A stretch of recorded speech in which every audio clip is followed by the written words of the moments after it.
I honestly have no idea how I'm going to follow that. That was pretty extraordinary, so thanks for that.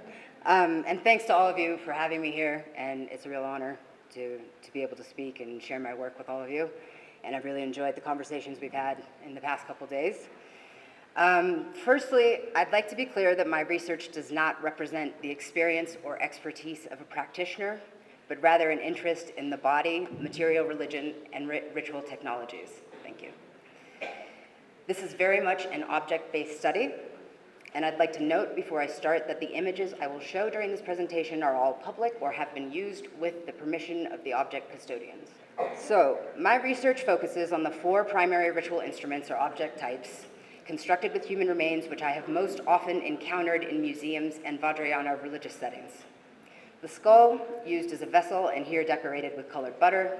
The kangling, or thigh-bone trumpet, often but not always associated with the practice of che or cutting. On the bottom left, you have the skull damaru, frequently encountered as an implement or offering for wrathful deities and intermediaries. And bone ornaments worn to facilitate deity yoga or empowerment in the form of haruka. Now, what do I mean by an object or technology-based study of these instruments? Before my PhD, as part of my training as a conservator, I completed a technical study of a set of rugyen, or bone ornaments, now in the care of the Fowler Museum at the University of California, Los Angeles. I took this image of the reverse of an ornament carved from a cranial section under raking light and noticed that there is a ridge of displaced material at the edges of the sections which have been carved out. So if you can see here, there's a little raised ridge where these holes are. What struck me was that they were clearly cut. They were not broken or chipped, indicating that the fabricator had made a deliberate choice about the workability of the material at the time of fabrication. This was the beginning of my doctoral work because I wanted to know, how does one cultivate this type of expertise or skill? How do these material choices reflect the religious and social contexts in which these objects are and have been used? And further, what cultural, historical, or social narratives support this tradition of material knowledge? However, as a non-practitioner and a museum professional, I was also concerned by the lack of nuance describing these objects and their use in many European language sources, the earliest of which were primarily shaped by colonial knowledge production. Here, for example, is an illustration of skulls collected by Henry Balfour, a curator at Oxford University's Pitt Rivers Museum, who was interested in Shaiva and Buddhist Tantra. He felt that these objects and the practices in which they were used would no doubt disappear from South Asia and the Himalayas under the, quote, modernizing influence of colonial rule. Other scholarship from the same era, such as that produced by Lawrence Waddell, a former colonial officer who accompanied France's young husband on his 1904 invasion of Tibet, refers to the use of human remains in Vajrayana as sorcery, necromancy, and, quote, devil dance. When I read these sources, which are still used by museum curators, though somewhat more critically, I wondered how accurately they represented the present value of these objects to practitioner communities. One reason I was curious about the lack of historical rigor in earlier sources is that I had firsthand experience of the longevity of these objects and their current presence in the region.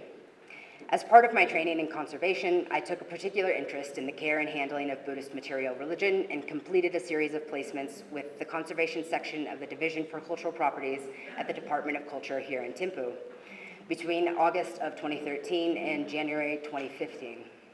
Here I am reading some monitoring equipment for the wall paintings at Tango. Not only did my time here inform my research specialization, it fundamentally shaped the way I think of material heritage and its role in communities. And I have to say, I am so happy to be presenting this work here in Bhutan because so much of it was shaped by my time and my colleagues here.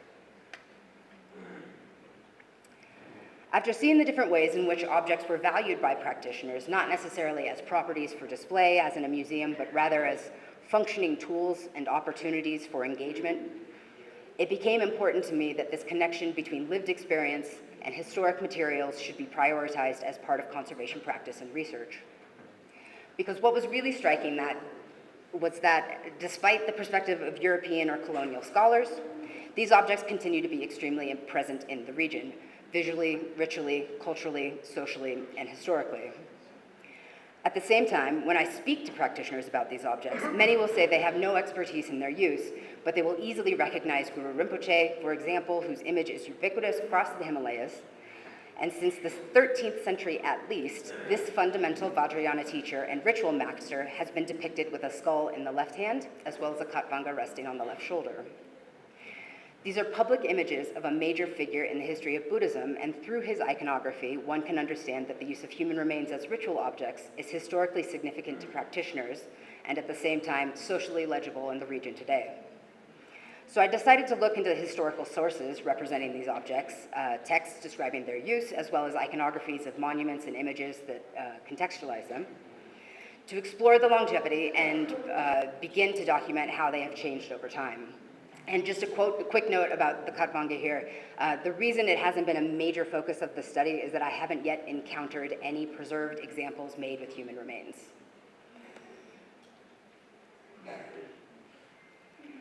I won't talk too much about this here, and if you're really desperate, you're welcome to read or download the full text of my dissertation from the SOAS library online.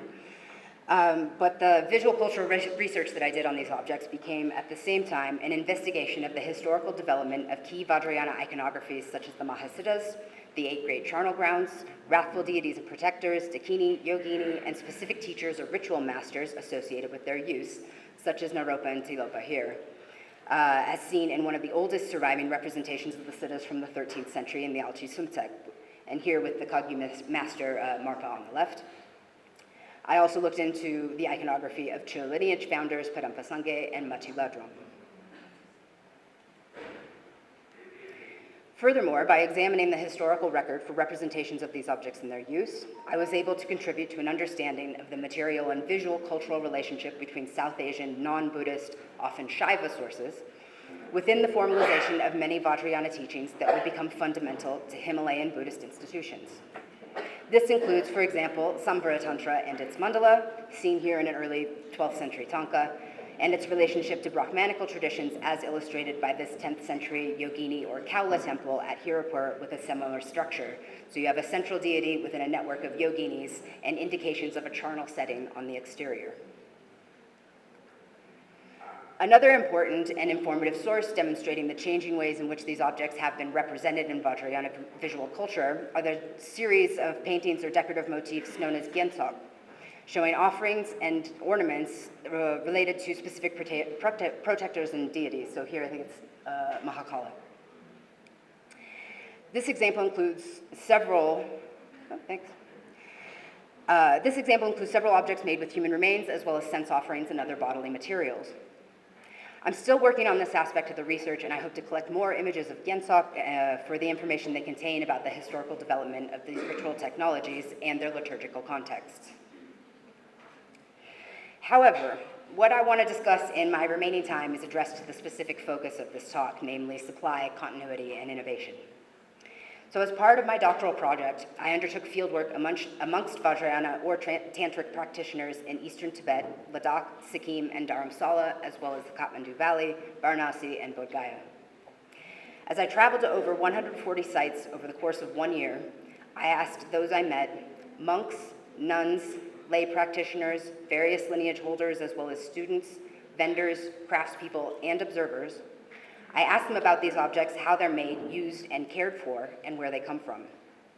Along the way, I showed photos of historic ritual objects I had examined in museum collections, which was often helpful where people were less comfortable discussing their direct experience of them, for example, in the Gunkong of Lakongs or as part of esoteric or highly codified ritual practices. However, as I travel, I found that people's discomfort in discussing these objects was often conditioned by social rather than religious concerns. The trade or sale of human remains, even for ritual objects, is illegal in all the countries I visited, and many told me that they knew of these materials being confiscated from users as well as religious sites. Secondly, because of these challenges, human remains are extremely valuable and therefore subject to theft or illicit trafficking. Nevertheless, these objects are still used, produced, and circulated. I found that many ritual instruments are, as they have been for centuries, fabricated in the Kathmandu Valley, and you can see a shop in Bauda on the left here where the ornaments made from animal bone can be commissioned, sold, and exported globally. Shopkeepers and craftsmen here told me that it was often too much risk associated with the use of human bone, and many patrons found animal bone an acceptable substitute. At the same time, I found that human remains are still in circulation, as you can see from the photo on the right. The origins of these remains are somewhat obscure, but sources shared with me include mortuaries, cremation sites, cemeteries, especially for adjacent Christian or Muslim communities, as well as direct donation from a practitioner or their family. This final model was more often found in historically embedded communities of Himalayan Buddhists rather than cities or diaspora settlements. And something remarkable which I'd like to note here is that many of the people with whom I spoke think of Bhutan as an exception, where human remains are legally and readily available for use as ritual objects, and I really look forward to hearing all of your thoughts on that assumption. Of course, my research changed along the way. One of my original questions concerned scattering to the birds, or jator as it is called in Tibetan, whereas sky burial, to my knowledge, is the Chinese language description for the practice. As a method of corpse disposal in relation to the accessibility of human remains for ritual use. However, I found that the relationship between this form of exposure burial and the fabrication of these objects is far more complex than I had previously assumed. After visiting several sites for exposure burial and speaking to people about it, I came to understand that remains which are intended for use as ritual objects can be recovered regardless of the method of corpse disposal, and moreover, disposal should be complete, leaving very little of use behind, as you can see from this cranial fragment in my hand. This type of corpse disposal is also diminishing due to threats to the habitat and vitality of necessary scavengers like Himalayan vultures. Yet whatever may appear as a challenge to the continuity of historical practices can nevertheless be understood as part of a long and dynamic process of technical innovation and substitution. Here, for example, you have two sets of bone ornaments, on the left, human, and on the right, animal, likely horse or buffalo. These two substrates vary in material characteristics, with human bone having a density similar to ivory, which is very rarely used, and animal being more translucent and granular. The result is that the carving on the human substrate retains more detail and is more volumetric, whereas animal bone is generally flatter, duller in texture, and better suited to pierce work, as you can see from the example on the right. Yet animal bone also allows for experimentation in low relief carving techniques and a larger scale for decorative motifs, as well as a greater potential for the legal, global circulation of these materials and the practices through which they're activated. Finally, I also found that concepts of material integrity demonstrated in the value of these objects to practitioners. So this is the question of whether or not the substrate is human or truly human. I found that this question was more complex than I had previously understood. As it has been explained to me, the efficacy of these objects is social and reciprocal, and where a skilled and informed user can produce the desired results with a coconut shell painted to look like a skull, such as you see here with the red on the inside and the white on the outside, an unskilled user might not achieve the same results even with a rare and valuable human cranium. Likewise, a skilled and knowledgeable user will have specific requirements for their instrument and its substrate, a specific type of donor, or unique physical characteristics, for example, whereas a less advanced or less specialized practitioner might not require the same precision. Finally, I found with everyone to whom I spoke, the value of these materials changes depending on the unique interests, religious education, or experience of the individual. In other words, the forms and interpretations of these materials and their characteristics can be idiosyncratic and highly variable depending on whom you speak or to whom you speak. In conclusion, I'd like to share some of my experience of describing these objects to a variety of audiences.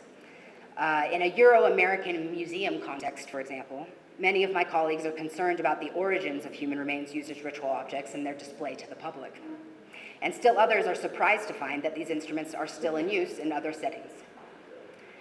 I often share with them my experiences of watching cham, for example, or being given dutsi, or ritually enhanced medicine, so mendrip, for example, at large public empowerments, even as a non-practitioner. I tell them that in many settings, both public and personal, these instruments are used as a platform for engagement, the cultivation of merit, social welfare through the pacification of harmful influences, or knowledge which can lead to liberation.